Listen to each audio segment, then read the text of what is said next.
Let's talk about the domain of composite functions.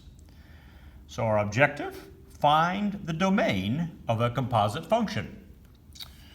Okay, we come in this knowing some things. Number one, we will know what domain is.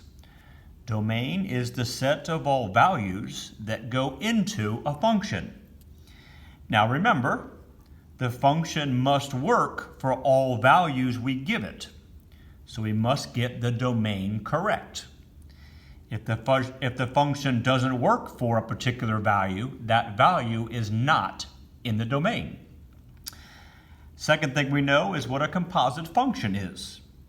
It's a function made up of other functions, where the output of one function is the input of the other function, and you create a new function. So, the domain of a composite function, you need to look at more than one domain. Okay, so you need to look at the domain of the first function, of course. If it can't go into the first function, it certainly can't go into the composite function. And the first function we know is the inside function as we write it. And we also need to look at the domain of the composed function. Okay?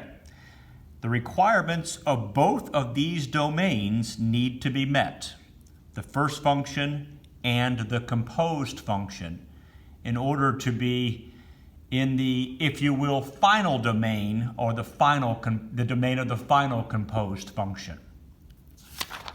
Let's do some examples. That'll help this make sense, I'll bet. So here we have f of x is equal to the square root of x. So this is the square root function. And g of x is equal to x squared. This is the squared function. Find the composite function g composed with f of x and find its domain. Okay, we'll go through this and kind of pull in some things from our previous video lecture. So g, small open circle composed with f of x, we know is also written g of f of x. We want to note in here, we want to note right there, f of x is the inside function. Okay, it's inside function. It goes first. Work the inside function first and then the outside function. So our x is going to go into, the first function it's going to go into is the f of x function. And we're going to get an output or a result, okay, coming out of the f function. That output, if you want, I'll put output up here as well. That output becomes the input as it goes into the second function, which in this case is the g function. And out of that is going to come your composite function. So x is going to go in, your input goes into the first function, out comes a result, out comes an output. That output is now an input for the second function, and the out comes a result or an output, which will be your composite function. So let's do this. So x is going to go into this first function. F of x is the square root function. Out's going to come a result. Whoops. Spelling counts. That's going to go now into the g of x function. Well, the g of x function is the x squared function. And again, out's going to come your final composite function. Okay, we'll rewrite one more time. X is going to go into, okay, this function tells me whatever comes in, we were rewriting this in the previous video lecture, I want to square root the input. Okay, So x goes in, square root the input, well, out comes the square root of x. I took the input, which is x, and I square rooted it. That square root is now going to go into the squared function, which says, hey, whatever comes in, we want to square it. Well, the square root of x came in, and so we want to square it. And the square root, the square root of x squared is equal to x. So, our composite function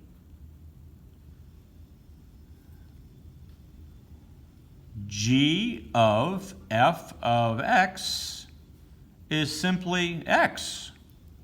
Wow, we did all that, and the composite function is x. So if 4 goes into our composite function, 4 comes out. Because our composite function says put 4 in, and out comes 4. Out comes the same thing. Whatever you put in, you get out in the composite function. Now, domain. Remember, but first off, we want to look at the domain of the first function. Domain of first function. In our case, the first function is f of x, which equals the square root of x. Well, the domain of our first function is x greater than or equal to 0. I can't put a negative number into the square root function in the real number system. So this is our domain. X is greater than or equal to 0. Now we need to look at the domain of our composite function.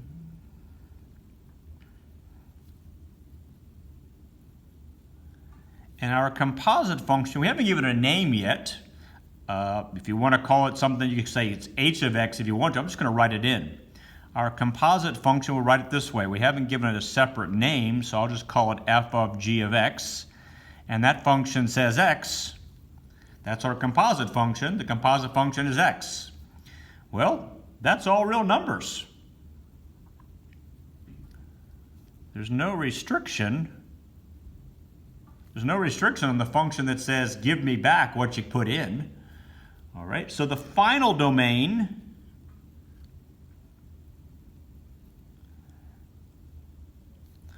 of the composite function, I'm using the word final here. I haven't seen it written in too many textbooks this way, but I'm gonna, you have to look at both of these to get your actual domain of your composite function. So I'm simply calling it the final domain of the composite function is therefore,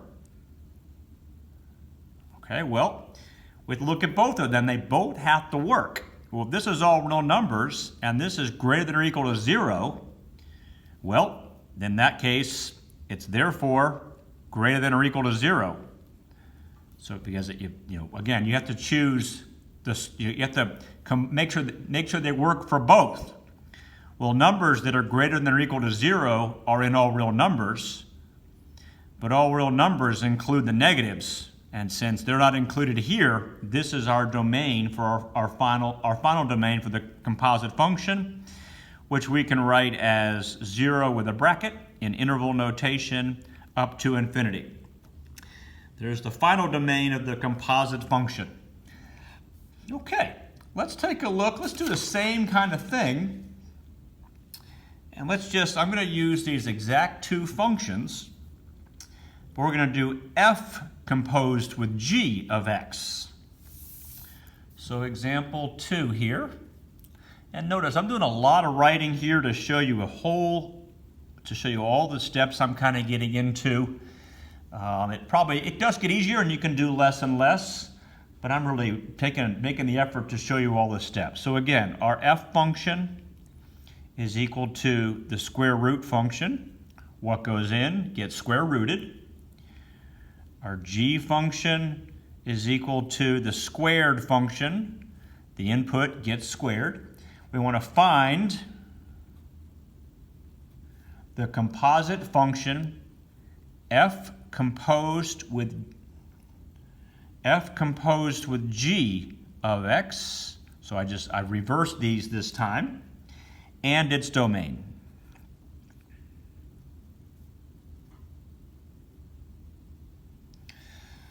All right. F composed with g of x is the same thing as f of g of x. Note, in this time, the inside function, inside is the g of x, so it goes first. Okay. Let's make my diagrams again. F is going to go into the g of x function. Out's going to come a result or an output. That output becomes an input into the f function. And out of this is going to come the composite function f of g of x.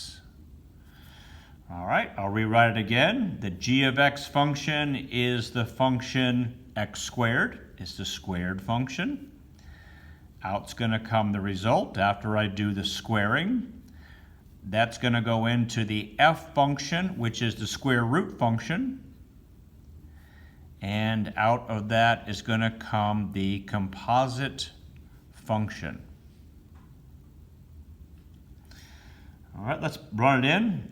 All right, so the first thing we're going to do is x goes in, and this tells me whatever comes in, the input comes in, I want to square it. So out came x squared.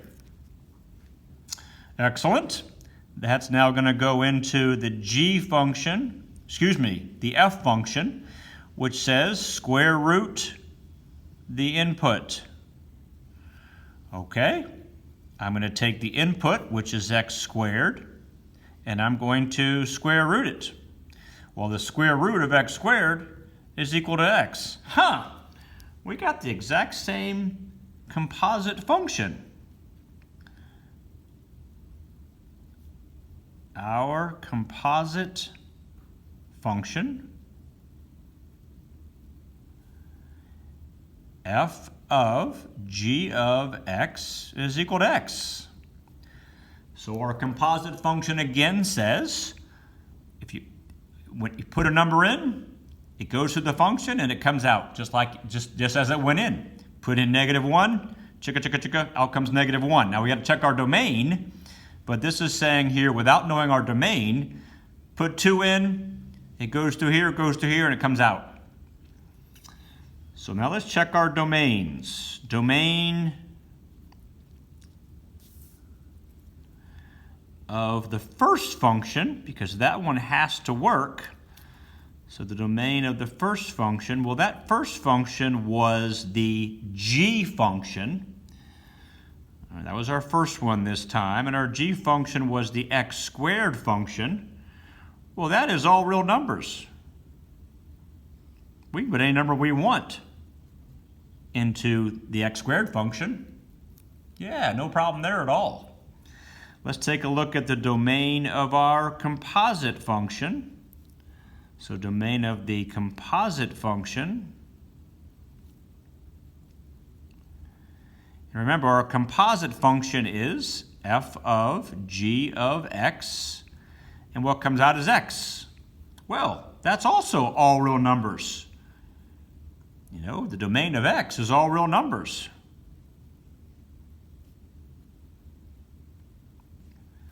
Okay, so our final domain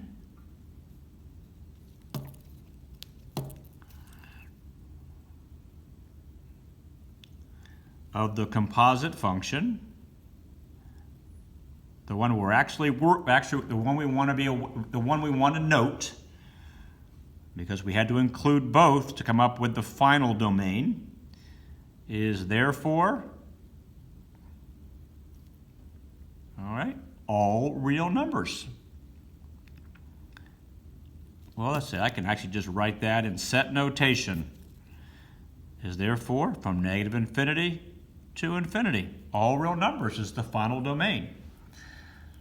All right, the domain of this one, the x squared function, accepts everything. This is the x function, it accepts everything, so the domain goes from -infinity to infinity. Let's look at one more example, hoping to solidify this a little bit. So example 3, my f function is going to be, f of x is going to be the 1 over function, and the g of x function is going to be the square root of x minus 1 function. So now I want to find the composite function. Just a second, I'm looking at my work here. I want to find the composite function f composed with g of x and its domain. All right, well, we know that f composed with g of x is the same thing as f of g of x. Let's notice g of x goes first. G of x is the inside. That means it goes first. Alrighty. So again, I'm going to go through my entire process here. X is going to go into the g of x function. Out's going to come an output or a result. That output becomes the input into the f function. And then out of that is going to come the composite function.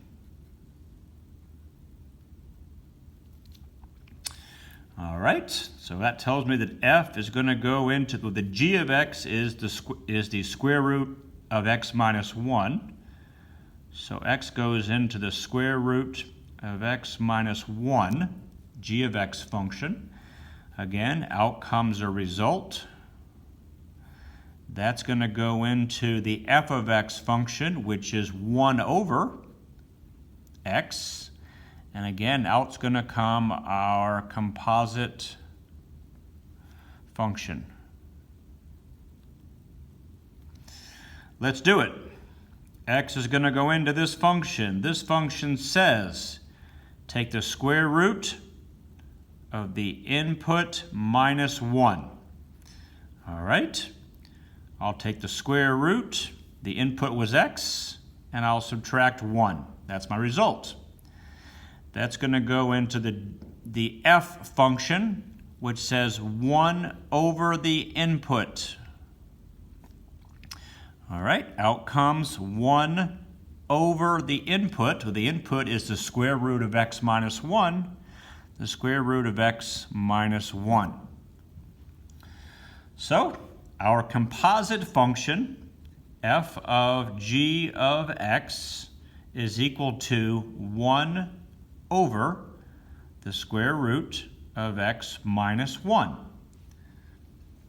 So we take 2 for example, put 2 into the composite function.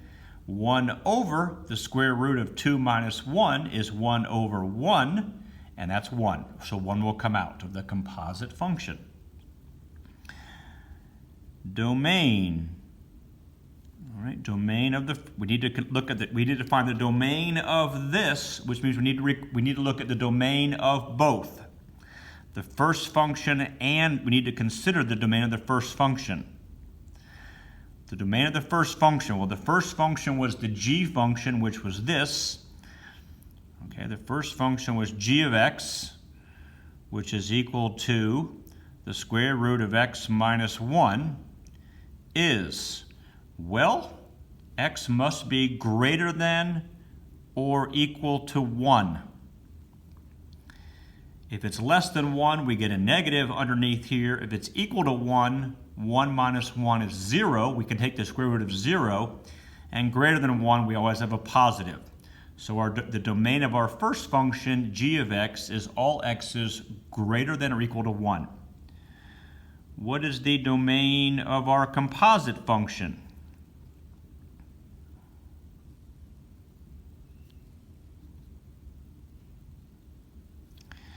Which is f of g of x, which is equal to 1 over the square root of x minus 1. Well, now we can't have a 0, so this is saying that we can choose anything as long as it's greater than 1, because we can't have a 0 in the denominator. So the final domain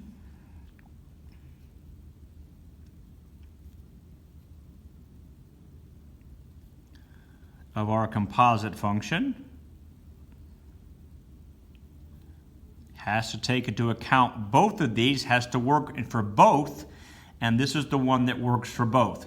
Obviously, this one includes 0, but this one includes 1, because 1 can be equal to 1, but this one doesn't include 1, so the domain has to work for both of them. So the domain for the composite function is x greater than 1. If you want it in set notation, all x's such that x is greater than 1. And if you want an interval notation, we have a parenthesis with a 1 because it can't be equal to up to positive infinity. Whoops, I lost my sheet a little bit there. Sorry about that. There you have it right there, what I just said. So that's how you find the domain of a composite function. You need to look at the domain of the first function and the domain of your composite function, and your domain for what I'm calling your final composite function domain has to work for both of those.